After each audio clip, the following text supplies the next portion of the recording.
en el tiempo y en el contenido. Y ahora vamos a ir a la tercera presentación, que va a ser el profesor Cuauhtémoc Temo Celis.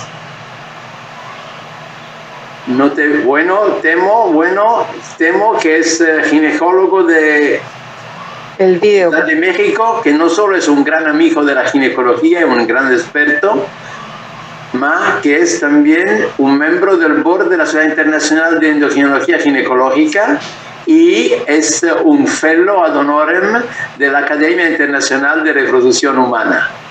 Temo, te dejo el micrófono.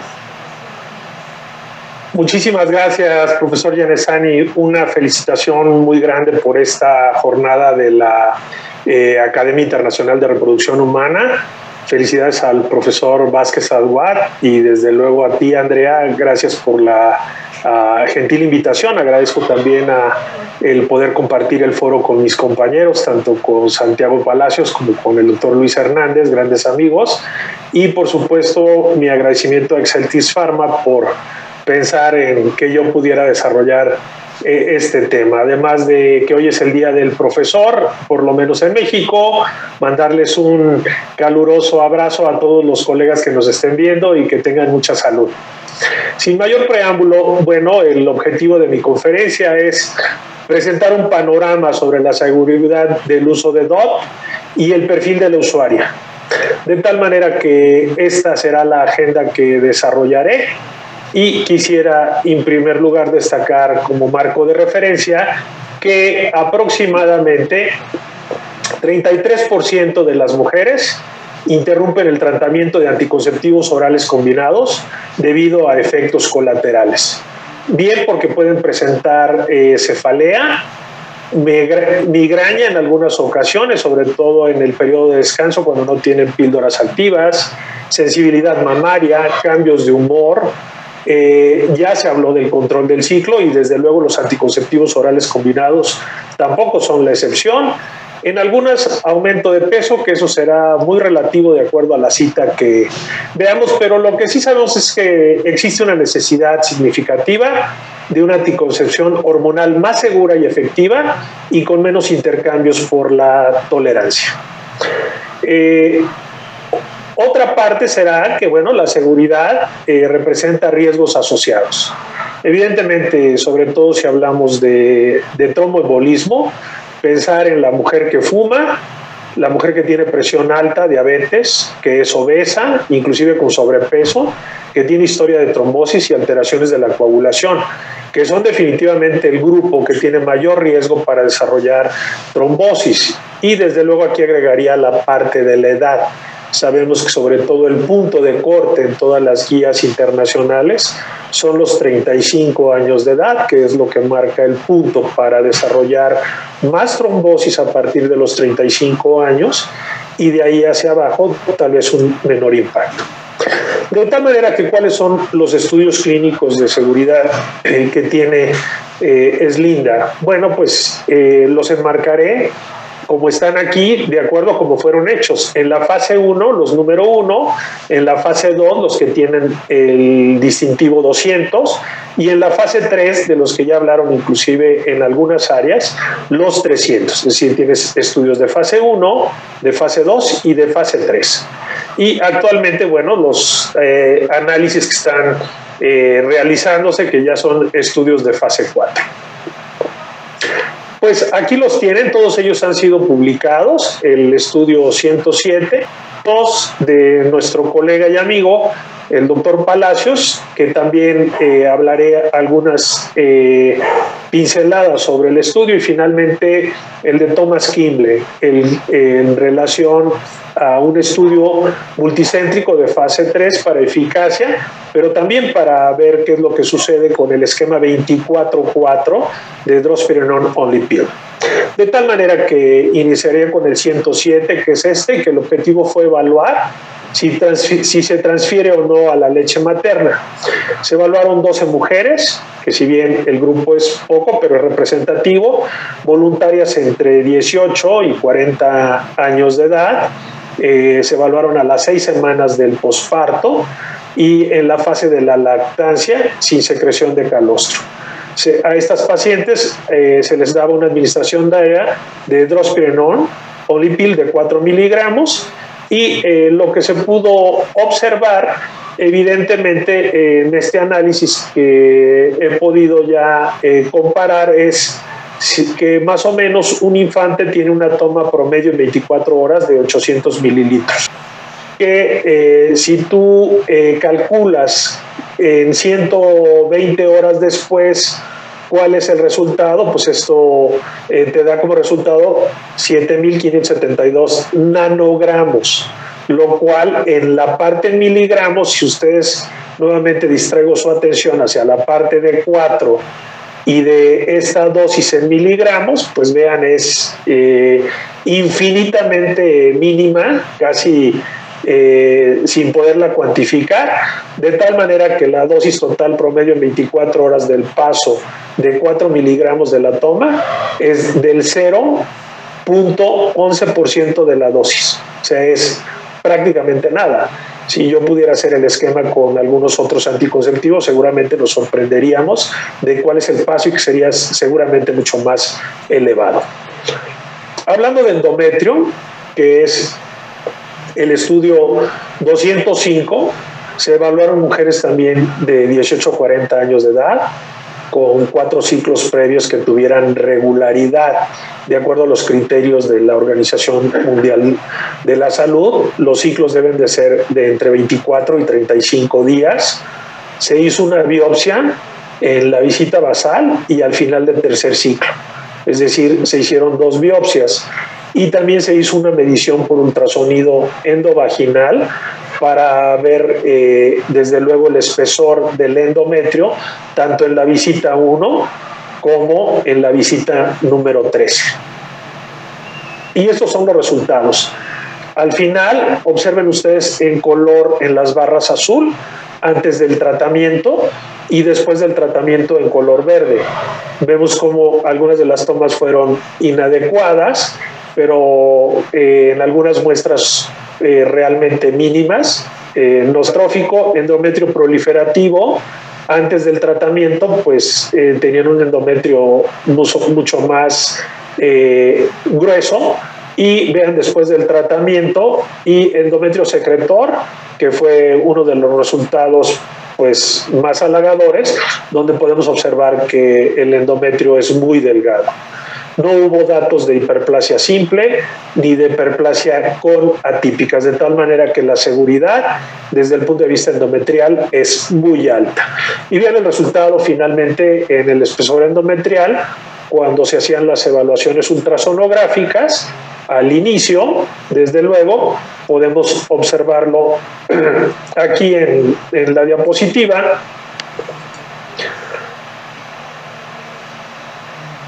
Como tienes básicamente un endometrio de 8 milímetros y en el ciclo 13 un endometrio ya mucho más reducido de prácticamente 5. De tal manera que tienes la garantía de la seguridad endometrial de la drospirenona de 4 miligramos. Cuando tú mezclas los 4 estudios que ustedes ven aquí en la parte inferior de la bibliografía, bueno, la aceptabilidad por seguridad en el sangrado es de cerca del 97%, ya que solo 3.5% de las mujeres descontinuaron por sangrado en los 4 estudios cuando tú los sumas, y que te da como parte final 2.593 mujeres, de las cuales solo 91 de ellas abandonaron el tratamiento, sumados los 4 estudios de la fase 3. En relación a aumento de peso, cuando se compara en el estudio 302, podemos observar claramente que con drospirenona contra desogestrel tiene un mayor impacto en la parte de drospirenona. Vean el índice de masa corporal promedio de 0.04 y con desogestrel 0.19. Evidentemente es mínima la diferencia y quizá no tiene relevancia estadísticamente significativa, pero lo que quiero mostrar es cómo no tiene impacto desde el punto de vista de la obesidad. Ya el profesor Hernández aclaró el impacto que tiene por el efecto de antimineralocorticoide en el receptor de aldosterona bloqueándolo, que hace la drospirenona y que ha sido una de las ventajas específicas. En esta parte vemos mujeres con índice de masa corporal de menos de 30 kilogramos, de acuerdo al índice de Quetelet, y en la parte final de la diapositiva nuevamente el comparativo, pero con mujeres obesas de más. En hueso ya destacó el profesor Palacios algunos datos, pero aquí quisiera destacar en la parte de lado, observen ustedes cómo en el estudio 202 y 203, específicamente los niveles de estradiol se encuentran, como ya se había mencionado, por arriba de los 50 picogramos, de tal manera que en esta parte, pues la masa ósea se encuentra conservado, de tal manera que tienes la seguridad de que no va a impactar. En los diferentes estudios que ha hecho Haji, con las únicas moléculas de solo progestina que tiene impacto en la densidad mineral ósea, es con el acetato de medroxiprogesterona de depósito de 150. De ahí que particularmente, sobre todo, no nos gusta prescribirlo en mujeres en la adolescencia por el desarrollo del pico de masa ósea máxima que sabemos que se realiza alrededor de los 25 años de edad de una mujer. Vean los niveles de estradiol cuando se comparó en un día 3, en un día 24 o en un día 27 de un ciclo 2. Finalmente podemos observar cómo en el día 3 los niveles de estradiol son muy elevados y tanto en el día 24 y 27 del ciclo, que es decir, aquí en el día 24 pues la mujer ya es su último día de la toma del esquema 24-4 y aquí no tiene toma, podemos observar cómo prácticamente está en 50 picogramos sobre mililitro los niveles de estradiol y que han sido también destacados en esta diapositiva que ya fue presentada previamente. Finalmente iría a lo que yo considero la joya de la corona desde el punto de vista seguridad y que es la parte del tromboembolismo. Sabemos perfectamente que pues, un trombo puede desprenderse de la pared, viajar y formar un émbolo y tapar el coágulo. Y evidentemente, pues ya mencioné que los factores de riesgo, además de la edad, es una mujer fumadora, hipertensa, con diabetes, desde luego la mujer con obesidad, son las que tienen mayor relevancia y a las que debemos de tener mayor cuidado por el riesgo. Sabemos perfectamente que el efecto del estrógeno en las plaquetas depende de la dosis y del tiempo de administración y que va a impactar en el factor 8, el factor de von Willebrand, para que evidentemente no se lleve a cabo correctamente el coágulo de fibrina y hay una alteración y por lo tanto tengas cambios de ruptura en la pared y finalmente la formación de un coágulo. Evidentemente, algo relevante a destacar es cuando tienes el factor 5 activado o no activado. Sabemos que se induce trombosis cuando tienes el factor 5 activado. De eso se han escrito muchos trabajos en relación al factor 5 de Leiden, que sabemos que es una población que se estudió en la población de Leiden en Holanda, y que, bueno, este factor 5 activado será prácticamente el que induce trombosis, pero que definitivamente está relacionado con el hecho de dar asociado a cualquier progestina un estrógeno. Pues un poco como conclusión que el aumento del riesgo de tromboembolismo venoso con anticonceptivos orales combinados se relaciona con la presencia de estrógeno, eso es definitivo. Y aquí tenemos este trabajo de Lidegaard en el que he destacado a manera de semáforo, bueno, pues en verde, cuál es la población que no usa, 3.7, con píldoras de 50 que prácticamente ya no se usan, con 50 microgramos de liberación de etinilestradiol diario, de 30 o de 40, con diferentes moléculas, ¿no? Inclusive con el combinado de referencia para todos los estudios que es el levonorgestrel. Observen ustedes una incidencia de 7.5, pero aquí tenemos las que llamaron la atención hace algún tiempo, en 1995, las progestinas de tercera generación, el gestodeno y el desogestrel, que son los que muestran la incidencia más alta. Drospirenona combinada con etinilestradiol, desde luego ciproterona. Y cuando tú reduces la dosis en aporte en microgramos, desde luego tiene impacto, aunque menor, pero finalmente lo tiene. De tal manera que las de solo progestina son las únicas que no tienen impacto en la relación de la incidencia cuando tú las comparas con la barra en verde de no usuarias.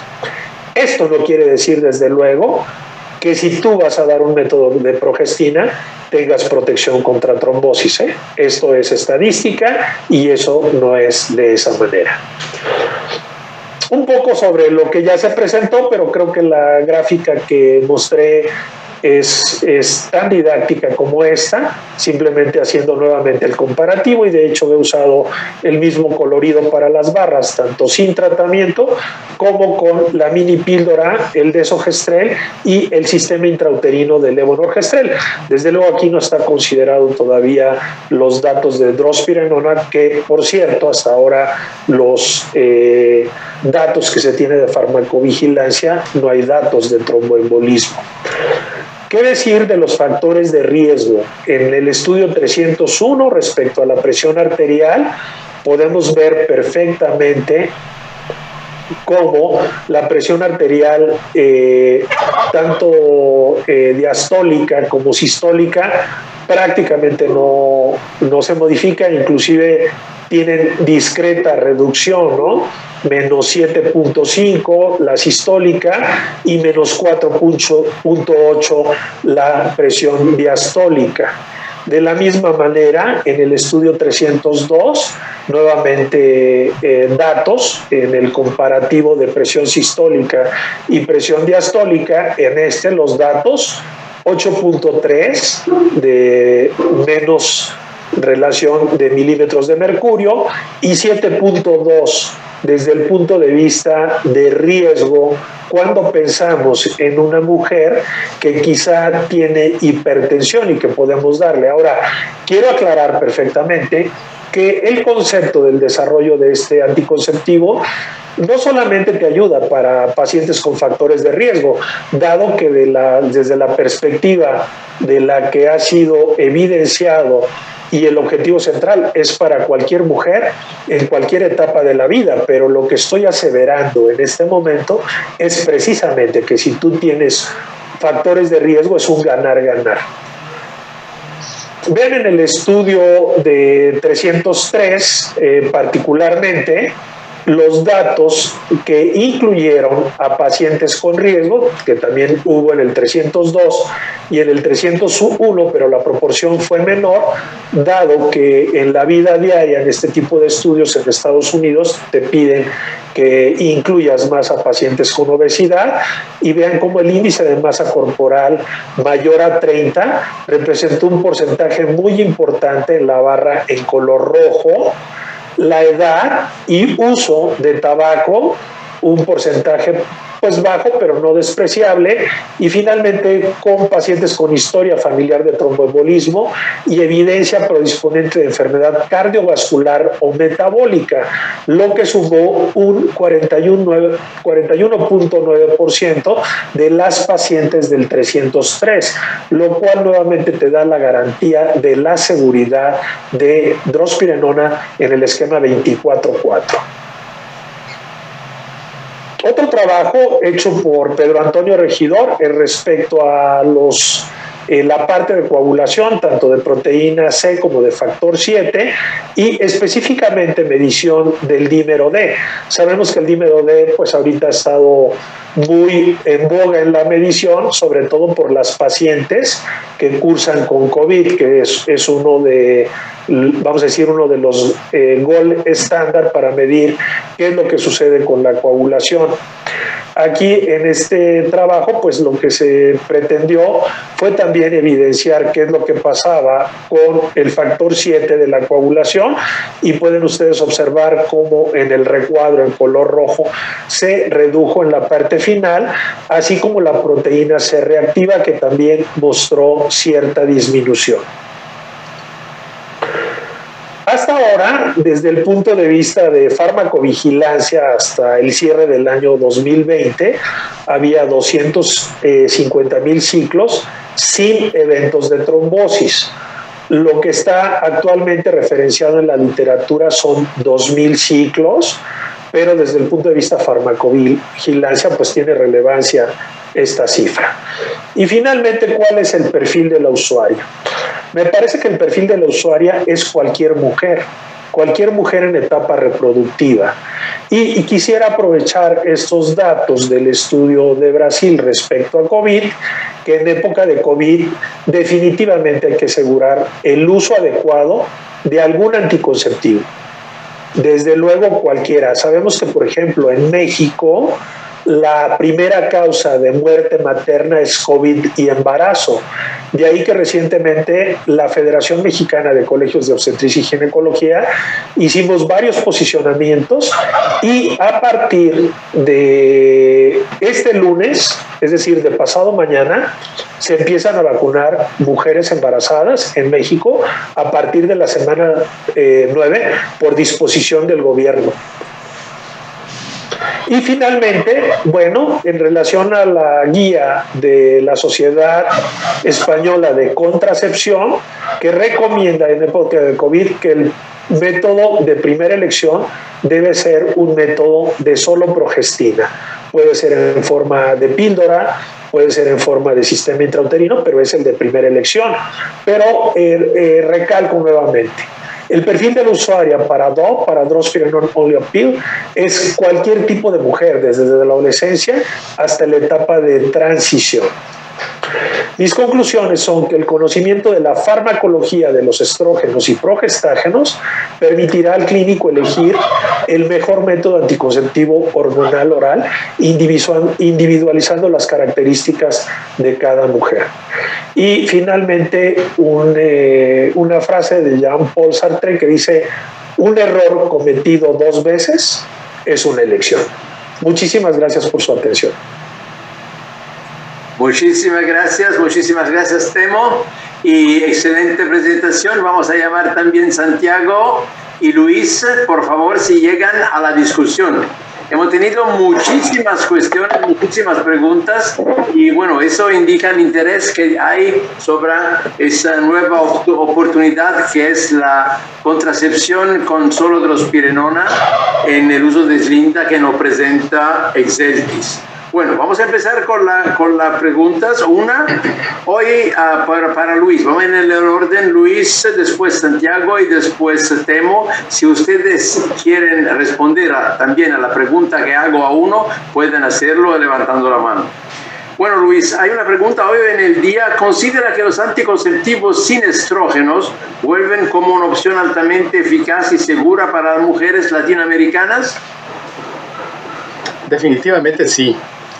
Aunque hay que individualizar cada caso antes de pensar en la utilización de un método anticonceptivo, sabemos perfectamente que durante más de 40 años el efecto negativo del estrógeno, incrementando el riesgo cardiovascular de la mujer en cuanto a tromboembolismo venoso se refería, era importante de considerar.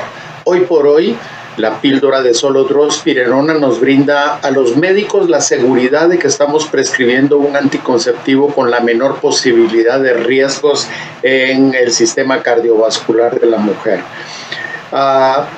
No sé en los países como México, como España, pero en mi país y en el área centroamericana, la mujer en etapa reproductiva cada vez tiene un índice de masa corporal mayor, cada vez hay más obesidad. Y definitivamente esa era una limitante cuando queríamos utilizar un anticonceptivo en una mujer en etapa reproductiva con un índice de masa corporal arriba de 30. Sin embargo, por ejemplo, en mi práctica diaria que yo hago endocrinología ginecológica, tengo mucha mujer con síndrome metabólico, en donde la planificación era algo de tocarlo muy, muy detenidamente, y sin embargo, hoy por hoy, una muy buena alternativa como anticonceptivo eficaz y seguro es la píldora de solodrospirenona, aún en esas pacientes con síndrome metabólico y con riesgo cardiovascular elevado. Gracias, Luis. Ahora, Santiago, hay una pregunta que llega de Percy Frank Belido Sotillo, que es una pregunta para ti porque toca un tema donde tú eres un maestro, que es el uso de Slinda en la transición menopáusica. Bueno, yo creo que es una buena pregunta.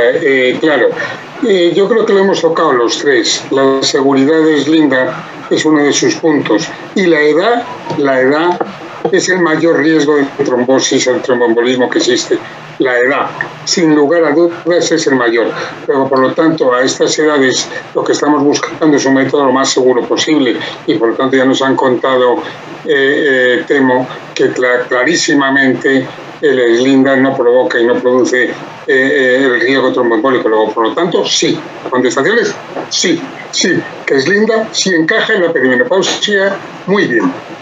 Gracias. Y ahora también para Temo, en el estudio 303, ¿qué valor aporta que la muestra haya incluido pacientes con obesidad, hipertensión leve y hábito tabáquico? Bueno, lo que aporta principalmente es que estas poblaciones de riesgo no mostraron realmente, es decir, nos aporta la seguridad en el resultado, dado que no hubo datos de trombosis, y pudieron ustedes observar cómo hay un grupo nada despreciable que fue cerca del 41.9% de la muestra en este estudio 303. De tal manera que me parece que es un ganar-ganar, como lo mencioné, no solamente en la población de mujer de riesgo, y como lo ha mencionado Luis Hernández. En México, por ejemplo, tenemos somos el país número 1 en obesidad en adultos, y frecuentemente en la consulta recibimos este tipo de mujeres. Ahora, en la mujer más joven, en etapa reproductiva y en adolescentes, la adolescente es fumadora, y también hay que tener cuidado, de tal manera que tenemos la seguridad de poder prescribir una píldora de este tipo en relación a los datos que hay de medicina basada en evidencia. Gracias. Y ahora para Luis, hay una pregunta interesante. ¿Considera que Slinda aporta innovación al mercado de la anticoncepción en la manera de proponerla? Creo que sí.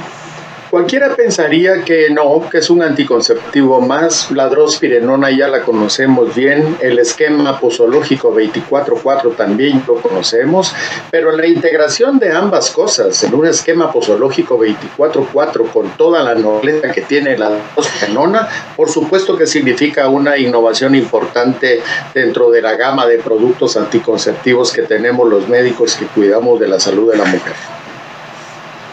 Bueno, y para Santiago ahora, una pregunta que, sobre el estudio 301 y 302. ¿Cuál fue la tasa de abandono por sangrado? Porque el problema del sangrado es un problema muy importante. Hay muchísimas preguntas sobre este tema.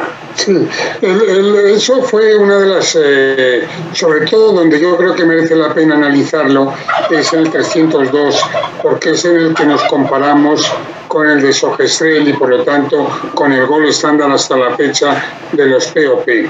Y realmente el problema de sangrado fue de un 3, o sea, el abandono fue 3,3% de las mujeres con drospirenona versus 6,6% grupo de Sogestrel. Luego la mitad de abandono por sangrado y la mitad de sangrado. Luego, por lo tanto, el mensaje es muy claro. Es el punto que queríamos conseguir era que hubiera un mejor patrón de sangrado por ese régimen 24/4 y por las características de la drospirenona, y se consiguió. Gracias. Temo, hay 3 preguntas que hablan de la seguridad ósea. Coméntanos sobre los estudios de seguridad ósea que cuentas, Linda, porque eso es un tema importante. Sí, en relación a hueso, bueno, pues lo que se hizo fue evaluar de diferente manera, tanto en el primer ciclo como en el ciclo 2, en diferentes días. Se evaluaron a las pacientes en el día 2, en el día 24 y en el día 27, es decir, donde ya la paciente no está tomando el anticonceptivo, dado que es el esquema 24/4. Y en el día 2, los niveles de estradiol fueron bastante buenos, casi todos por arriba de 70 picogramos de estracar. Es que la conservación de la masa ósea, si tú tienes arriba de 35, 39, es decir, vamos a decir hasta 40, aunque pudieras ponerle el punto de corte 30, pero aquí la consistencia es que tiene 50, entonces te protege muy bien el hueso, sin ningún problema.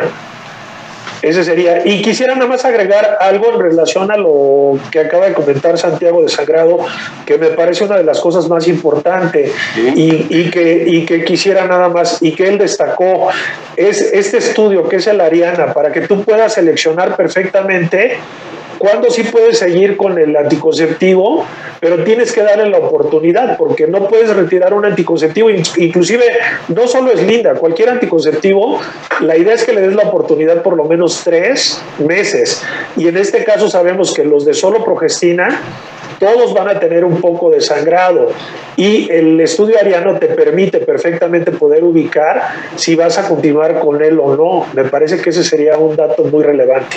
Sí, además yo muchas gracias, porque lo has tocado muy bien, Temo, porque yo creo que sí que hay que hablar con la paciente y decirle que tiene un aumento de riesgo de sangrado en los 3 primeros meses y que se quede tranquila, para que no te esté breando con 14.000 llamadas. Y por lo tanto, ese concepto que acabas de decir tú, lo apoyo completamente. Y para Luis también hay una pregunta: que considera un acierto haber seleccionado como progestágeno la drospirenona para ese desarrollo clínico. Y ahí también quería ponerte también en otra parte sobre el efecto en pacientes que tienen una tensión sanguínea baja. Ok, sí, definitivamente es un acierto el haber seleccionado la drospirenona. Cada progestina, y sobre todo las progestinas de última generación, cada progestina tiene beneficios adicionales no contraceptivos que la hacen importante para escogerla en un momento determinado. Sin embargo, una de las progestinas, ya lo decía Krattenmaker, que era el investigador principal de drospirenona, una de las ventajas que tiene la drospirenona es que tiene características especiales tan similares a la progesterona natural que produce el ovario, que la respuesta de la usuaria es prácticamente inalterada. Es excelente cuando se adhiere al tratamiento del uso de la drospirenona. Entonces es una muy buena alternativa para utilizar. Gracias. Hay ahora una pregunta que voy a responder yo. La pregunta es de Edgar Fernando Cerdenas Arias, que dice: respetas, Linda, paciente con manejo de paciente de trastornos psiquiátricos, ¿qué biodisponibilidad no se ve implicada? Bueno, ayer por la tarde había hecho una presentación yo sobre el efecto en el cerebro de los progestágenos. Y una característica muy importante de la drospirenona es que, a diferencia de los otros, no tiene algún impacto en el cambiar el contenido de allopregnanolona, porque no interfiere con los enzimas, la 5-alfa reductasa, en la cual interfieren casi todos los otros. Es un efecto muy importante, y un segundo efecto que entrega una aumentación de la endorfina. Eso también es un efecto muy importante por las pacientes que sufren de trastornos premenstruales, de síndrome disfórica premenstrual, donde la drospirenona como molécula está muy diferente de los otros. Y ahora, Santiago, a ti una otra pregunta. Desde tu punto de vista, ¿qué aportados, Linda, a la anticoncepción modernas? Bueno, yo creo que seguridad amplía las posibilidades del abanico terapéutico, es decir, esa fumadora, esa prehipertensa o hipertensa leve, esa mujer obesa, esa mujer de más de 35 años, todo esto que Temo nos ha dicho claramente que añade, y después yo creo que añade otras dos cosas más: el cumplimiento, un mejor cumplimiento que otros POP, y finalmente, fíjate Andrea, yo creo que una tendencia que se está reafirmando de seguridad de la anticoncepción. Después de lo que está pasando con las vacunas del COVID, yo creo que la tendencia a la seguridad de lo que viene, pues eso, el estetrol, la tendencia a la seguridad que tiene Slinda, la drospirenona, van a ser muy, muy, muy, muy importantes. Gracias. Y también hay otra pregunta siempre en la parte de riesgo. Eso para Temo. Slinda cuenta con estudios de seguridad cardiovascular. ¿Podría comentarnos al respecto? Porque hay también una otra pregunta que dicen que siempre toma en consideración el grande impacto no solo de la trombosis venosa, también más el efecto a nivel arterial, porque hay estudios otros que dicen que el uso de la drospirenona entrega una mejoría de la parte arteriosa. Por favor, quería saber tu comentario. Sí, yo creo que en primer lugar quisiera destacar que cuando hablamos de riesgo habría que enfocarnos a tres variables. Uno es accidente vascular cerebral, otro es infarto agudo al miocardio y el tercero es la trombosis.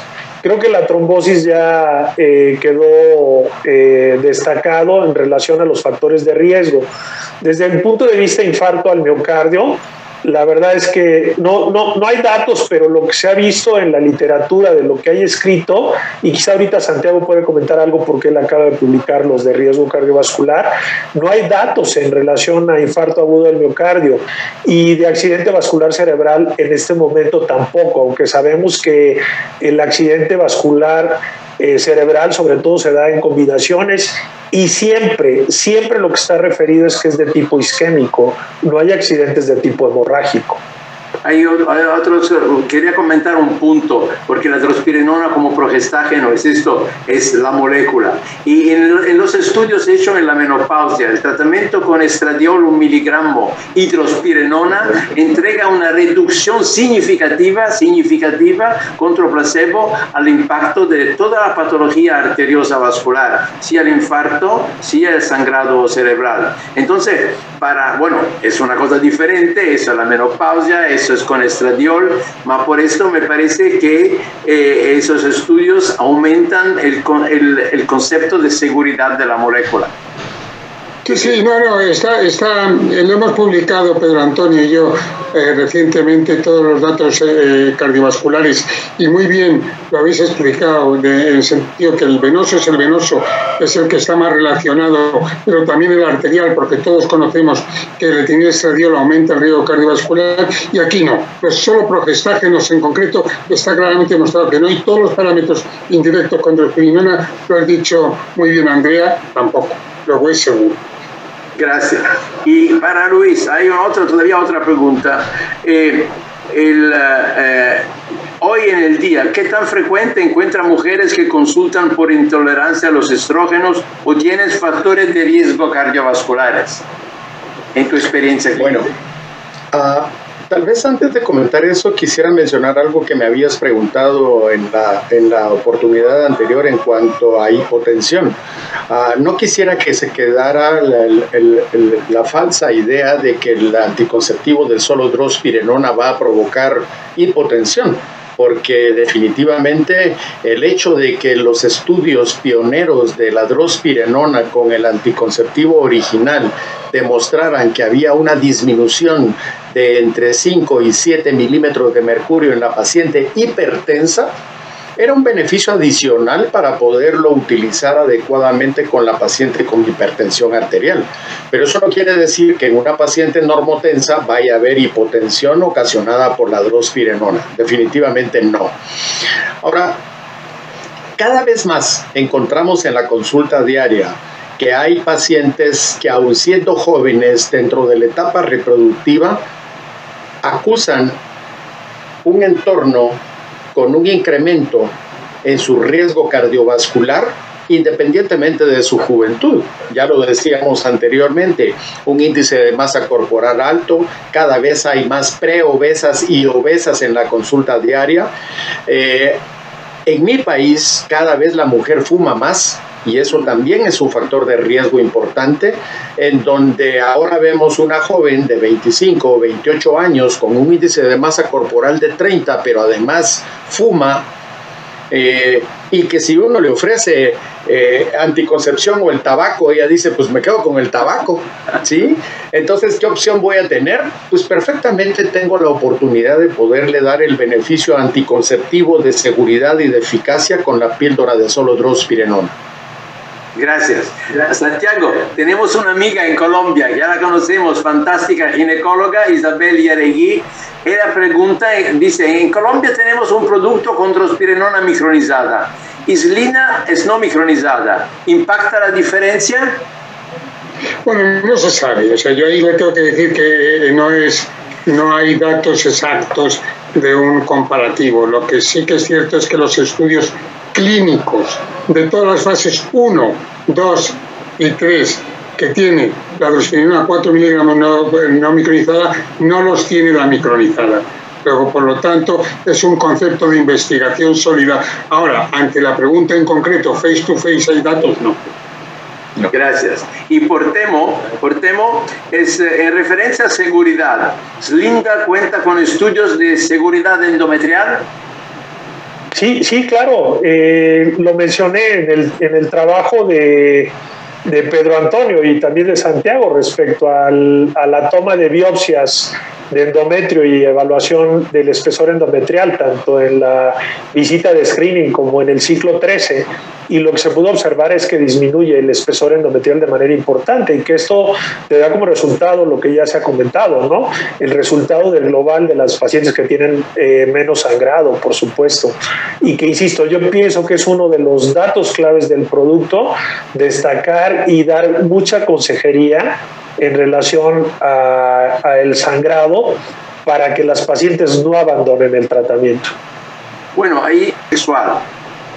Bueno, no tenemos un estudio específico sobre la esfera sexual, pero sí lo que podemos decir es que hemos recogido todas las razones de la descontinuación de los tratamientos y todos los efectos secundarios, y no ha sido ninguno no se han referido a la esfera sexual. Luego, por lo tanto, sin haber un estudio específico, que yo creo que es una asignatura pendiente interesante, lo que sí que podemos decir ahora mismo es que no ha habido ninguna persona en las fases 3 que haya discontinuado o que haya manifestado el efecto secundario de falta de líbido o de deseo sexual. Gracias. Y por Luis, hablaste de factores de riesgo cardiovasculares, tabaquismo, la caracteriza también, temo a bloques vasculares. ¿Piensas que esto tenga como obesidad, diabetes, hiperlipidemia? Incluso el doctor Celis mostraba una diapositiva en donde están las pacientes de riesgo concomitantes con la tranquilidad de que no van a incrementar con el uso de Slinda. Luis, siempre hay una pregunta de Marcela Celis Amortegui. Te pide, nuestras pacientes tienen miedo de engordar. ¿Qué le podemos decir sobre Slinda y aumento de peso? Bueno, esa es una buena pregunta de la prima del doctor Celis. Realmente es una utopía el asegurarle a una mujer que con el anticonceptivo que va a utilizar no va a ganar peso. Pero realmente debemos de dejarle muy claro que en la balanza del equilibrio del metabolismo de la mujer en etapa reproductiva, quien tiene una importancia fundamental es el estrógeno, no es la progestina.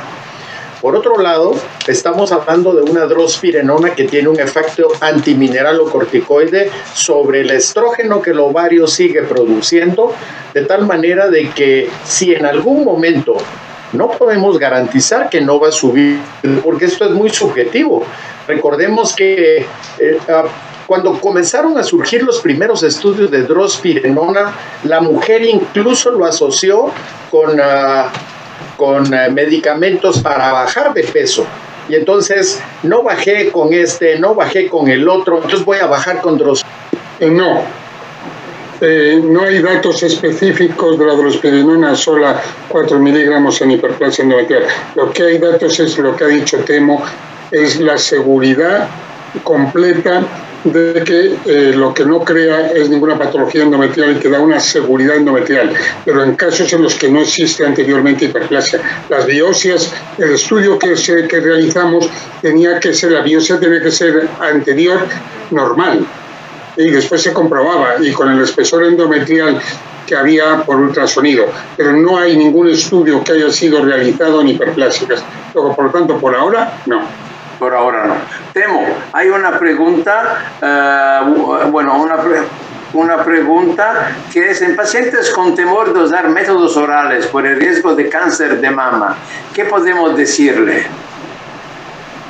Bueno, yo creo que aquí hay, por ejemplo, solamente 2 estudios de investigación en relación a drospirenona y tejido mamario en relación a que disminuye el impacto de modificación celular. Sin embargo, son estudios en especies animales, pero que te puede dejar entrever que quizá tenga algún efecto. No me atrevería a decir que protector en ningún sentido, pero hasta ahora no hay datos referenciados.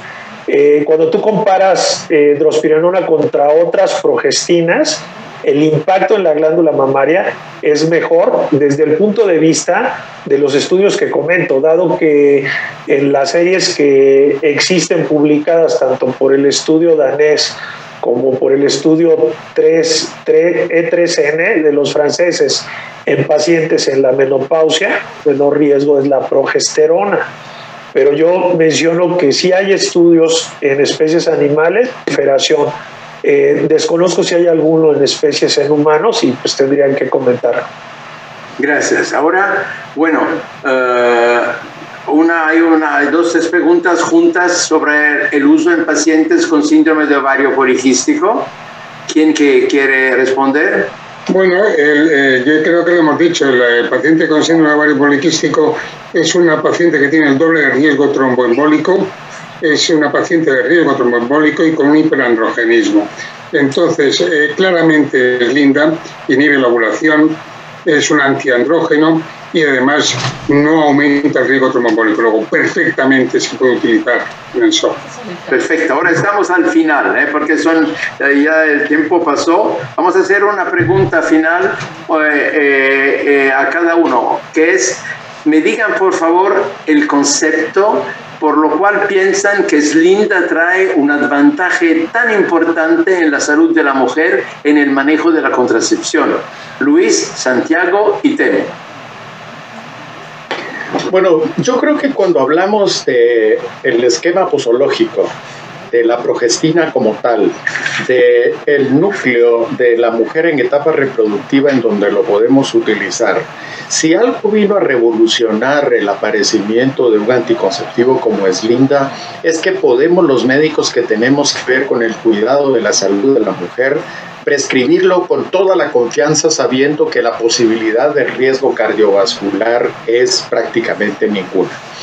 Si algo es un fantasma que tenemos respirando en la espalda los que damos anticoncepción en etapa reproductiva, son los factores de riesgo propios del estrógeno y sobre todo del etinilestradiol, que sabemos que este eretinil es el responsable de modificar negativamente los factores de coagulación que ya mencionaba el doctor Celis en su momento. De tal manera de que sí, el aparecimiento de Slinda con el esquema posológico cómodo de un intervalo libre de hormonas más corto que los otros esquemas posológicos. Y adicional, no quiero decir que es mejor que algunas otras progestinas de última generación, sino que simplemente tiene características importantes de cualquier mujer en su etapa reproductiva. Gracias, Luis. Santiago. Bueno, entre combinados de toda la vida, tiene una clara mayor seguridad que los anticonceptivos orales combinados cardiovascular, tanto venosa como arterial, y tiene desde la adolescencia hasta la transición en la menopausia. Es para todas y con especial énfasis de mayor seguridad en poblaciones de riesgo, y tal vez a la única paciente que no se la daría porque no hay datos en este momento es a una paciente con endometriosis. Gracias. Y ahora, queridos amigas y amigos, que tengo a agradecer la presencia y la fantástica Hernández de Santiago Palacios y Temo Celis sobre ese fantástico argumento que es Slinda, un nuevo anticonceptivo como ningún otro, hecho de sola drospirenona.